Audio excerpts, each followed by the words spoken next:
Hey guys, This is Mark, this is Michelle. and we're back for This is Mark and Michelle. And we thought that we might talk about another subject that will be really helpful to you guys.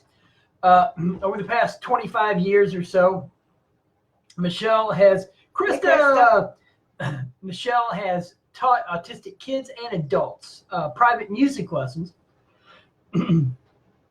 But because of that 25 years of experience, and then having to communicate with another autistic adult at home, she has really learned communication tips and skills. Yeah, it's pretty crazy. I didn't know he was autistic for the first 19 years.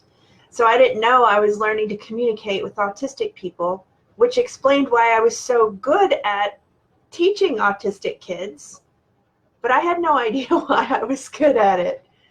So I made this group of teaching slides about how to communicate with autistic people. So we decided we're just going to go right into that now. Yeah, we're gonna dive right in to the communication aspects of communicating through autism. And what's funny is when Mark was autistic, I talked to him like this. But as he started changing, he could not relate to the way I was talking to him. So I changed, because obviously I could still talk to emotional people. Mm-hmm. So I gradually, that changed, the way I talked to him changed. And then he could not talk to autistic people. No, once he changed. Yeah, because talking to yourself inside your head is very different than stepping outside of yourself and talking to yourself outside yourself, because that doesn't happen. And so we ran a support group for adults. There was a total of like 25 in there. About 12 or 13 would show up to meetings regularly. And as time went on, it was from September 2014 to May, I think, of 2016. So that was about a year and 8 months. And that we ran that group. And so all that time, I was in recovery. And when we started in 2014, I hadn't been on recovery long, a little over a year. And but by the time we disbanded the group in 2016, I had been going for almost 3 years on recovery. Well, that whole time of running the support group, I was coming on more and more emotionally, communicatively, socially, and this kind of stuff. Now, nothing like I am now, but because I was, Michelle would have to remind me, hey, you're not communicating with them the way they need to be communicated with. And she'd say that right in the group. And I thought, oh, and what I realized was, hey, Joseph. Hi. And H and J. There you go. No more H and J. And so I would have to stop. And what I realized, I would have stopped communicating the way I was, that they didn't understand. And so I'd stop. But then I realized, oh, well, I don't really know how to communicate with them. He did not know how to communicate. No. And so I translated. I had to translate from Mark to them. Right. I've always been a translator. She has. And she's been a translator of me to myself, to be honest. And so then as time went on, from 2016 on, I learned bits and pieces here and there. Excuse me. And on how to communicate with autism. But I'm finding that it is a skill that you have to practice. And you kind of have, and truthfully, you have to be taught it, because it isn't easy to pick up unless you spent all the years that she did in figuring it out, and trial and error, and testing her theories out, and that kind of thing. So, and what's been interesting for me is that I have had lots of ADHD kids and autism kids. Autistic kids are actually easier to teach than ADHD kids because of the H. And but well, I the H often makes it more difficult. the H, the hyperactivity. Mm-hmm. But often I have to talk to them the same way that I talk to the autistic people because they're more literal. And so there are several languages that you have to learn when there are metals in the brain. And teachers just don't know this stuff. So here we go. Mm-hmm. All right, let's move on to the next slide. Yes. All right. Okay. So my communication tips to you. Be literal, straightforward, and frank. Let's give them an instance. Okay. Here we go. I'll give you an instance that Michelle, this didn't involve Michelle, but she'll giggle. I know which one it is. Okay. Go ahead. She can read my mind. But I was at work, and at this point I was working in a restaurant kitchen in Atlanta, and I was working during the daytime. One of our menu items for lunch was a grilled portobello mushroom that went on a salad or I don't exactly remember what went with it, or what it went with. And so one particular morning during the lunch rush, Chef Antonio, he was Spanish, and he told me, hey, need you to grill portobello. So I salted the portobello and put a tiny bit of oil on it, put it on the grill. He goes, no, don't salt the portobello. I said, okay. So I got another portobello out and I brushed it down with some oil, sprinkled some salt on it, put it on the grill. And he looks at the portobello and he looks at me, the one on the grill, and looks at me, and he goes, no, don't put salt on the portobello, right? And I said, oh, okay. So he takes it off. So I get another portobello out. I brush it down with some oil and some balsamic vinegar, and I sprinkle it with salt, and I put that one on the grill. Now this is the third portobello. And he looks at me, and he looks at the portobello, and I couldn't actually see if he was getting upset or not, but here's what he said. Put another portobello on the grill, and if you salt it, you're fired. I said, oh, okay. So I turned around, and I took a portobello, and I brushed it down again with balsamic vinegar and this kind of stuff, and sprinkled a little black pepper on it, and I put it on the grill. He had to be that straightforward, that frank, not offensive. He might have been mad, but I couldn't tell. But, it cut through the static, And it's funny, something else too, just to give you an idea of the static, throughout my life, it always seemed as if people were yelling at me when they tried to tell me something when I was autistic.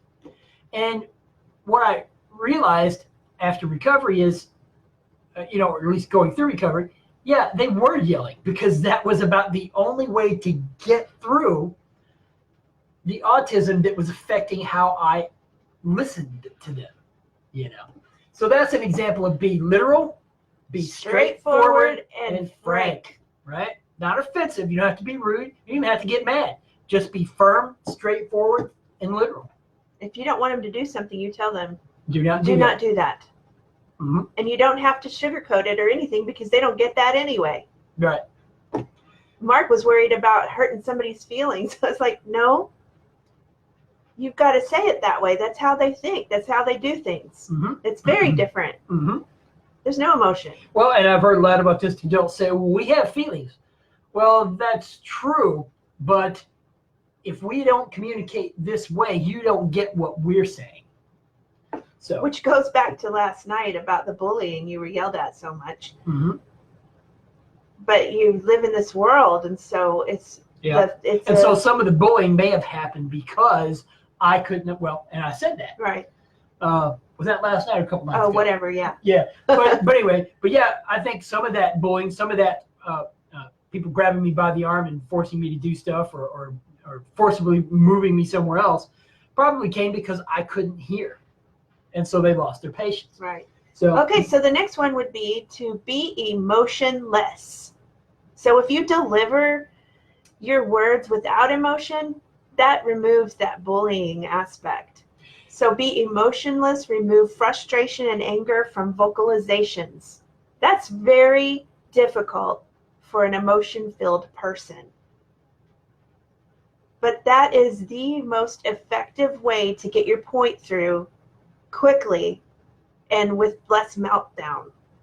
Can you give an example?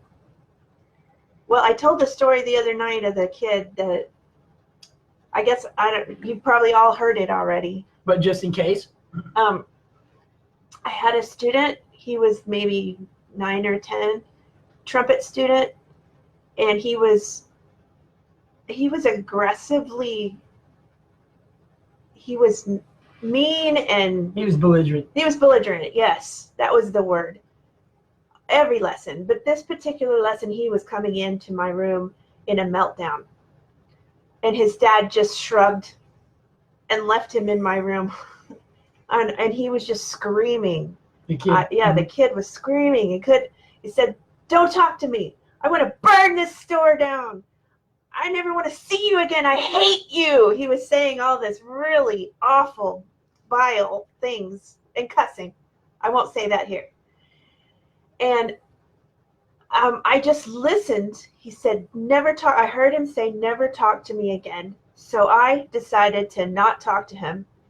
I removed all of my emotions, and I went inside to a very happy place, like my favorite beach scene, and I just sat there breathing while he ranted. And after 15 minutes of solid ranting, I know you guys know what meltdowns are, he started slowing down a little bit, and I was still in my little space inside. But I noticed, and about 5 minutes later, he said, "Why aren't you talking to me?" I said, "Because you told me not to." He thought about that for a while, and then a little bit later, he said, "I think I'm ready to have a lesson now if you want." And that is how amazing it can be to have no emotions. I mean, as an emotional person, you have to find a space inside you to be, because it's impossible to be in the external world when you're living in a meltdown nightmare. Mm-hmm. So you have to find a space inside yourself so that you can be just the observer of the event rather than being mixed up in it. Is that a good one? Yeah, that's a good one. That's an excellent one. Because well, that leads into the next one, which is during escalation, stop talking. Yeah, definitely. Just don't talk at all. And walk away. Yeah, and that one leads to the next one. It does. Sometimes I had to tell Mark, "You're right." Yes, I had meltdowns. Even though I could see the external world and his perception was skewed, I would just say, "You're right," and I would walk away. Later, we would discuss the reality.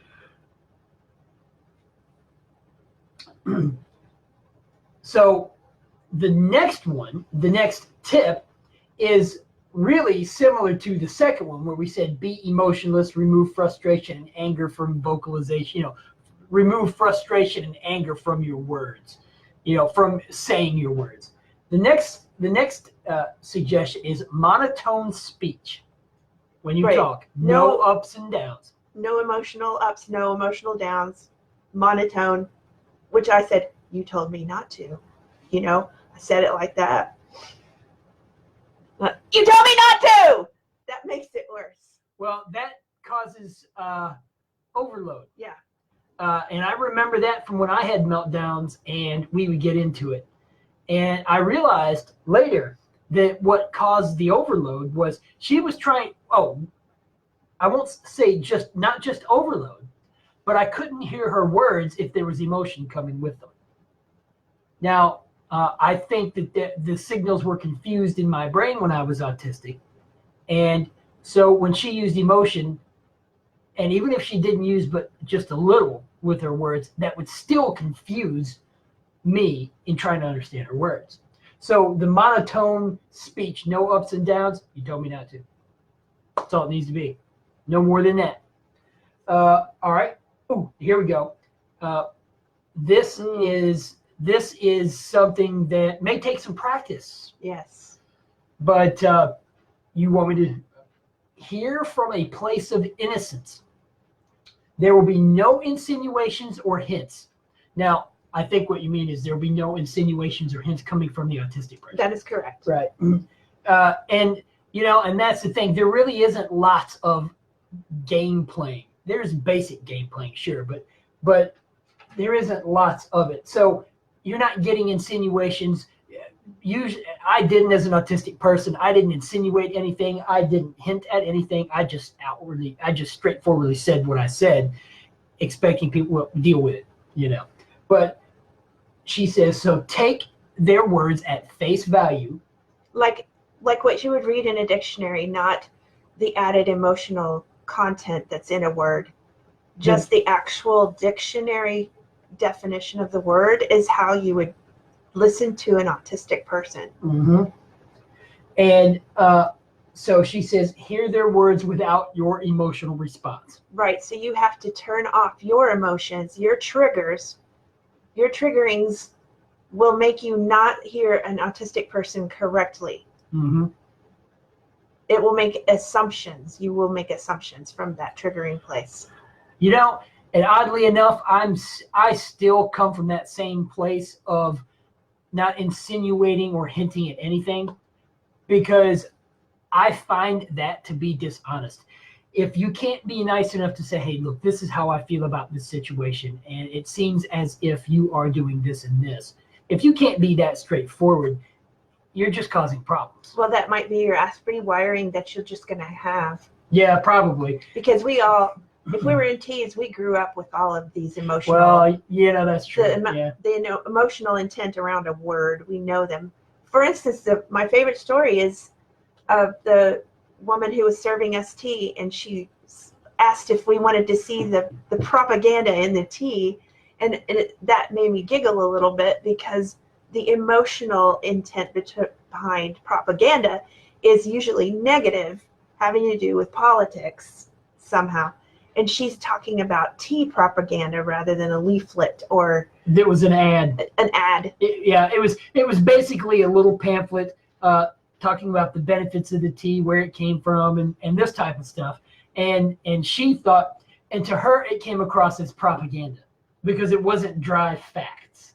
And I still see that today in a lot of advertisements.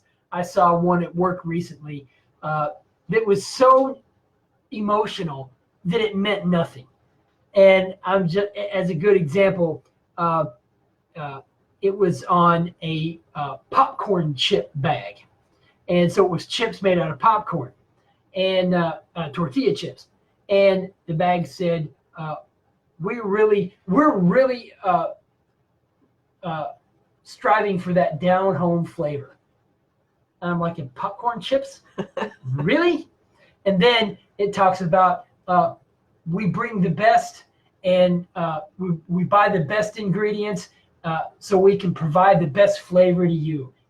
Stuff that was completely nebulous, and I'm just standing there shaking my head going, oh, it's painful, because it was so emotional it seemed to mean nothing. But the thing is, it does mean something.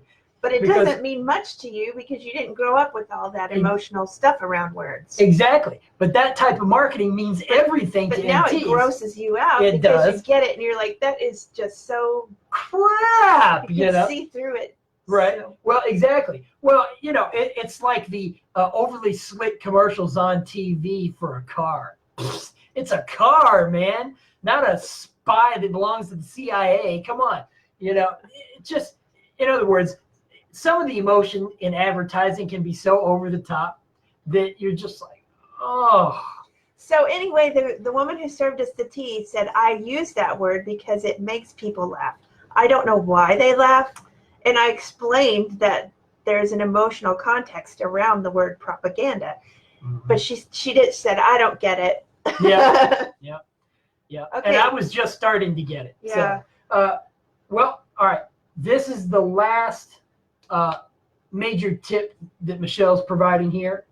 You want me to read it? You read it? Before you even respond, breathe.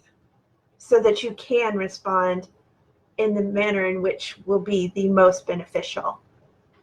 And come from the calmest place you can find, which often has to be an observer. You have to learn how to observe your reality rather than be in it. Mm-hmm. To be with autistic people. Mm-hmm. I've had a lot of practice. You're welcome. But yes, she has, and not just with me, but with students, young and older alike. And and all of these techniques in communication through autism really help. Now, here's something to be said for this. Do these work 100% of the time? They work pretty often. Okay. So you just have to get to know the person that you're talking to and try these out. Mm-hmm. But I use them every time I teach. Mm-hmm. And so that is our, let's see, do we want to see? We're going to recap it. Okay. Communication tips: be literal, straightforward, and frank. Be emotionless. Remove frustration and anger from vocalizations. From your voice. Mm-hmm. During escalation, stop talking. Emotionless, you're right, and walk away if it's in the middle of a meltdown. Monotone speech, no ups and downs. Hear from a place of innocence. There will be no insinuations or hints. Take their words at face value. Hear the words without your emotional response, your triggers. Mm-hmm. And before responding, breathe. Come from the calmest place you can find. So you become kind of spiritual when you live with autistic people. Yes. So, anything else we want to talk about tonight? I don't think so. Nope. All right, guys. Thanks for being here. Keep doing that the celery juice and the heavy metal detox smoothie. And we will see you guys back here tomorrow night at 10:45. Bye. Bye-bye.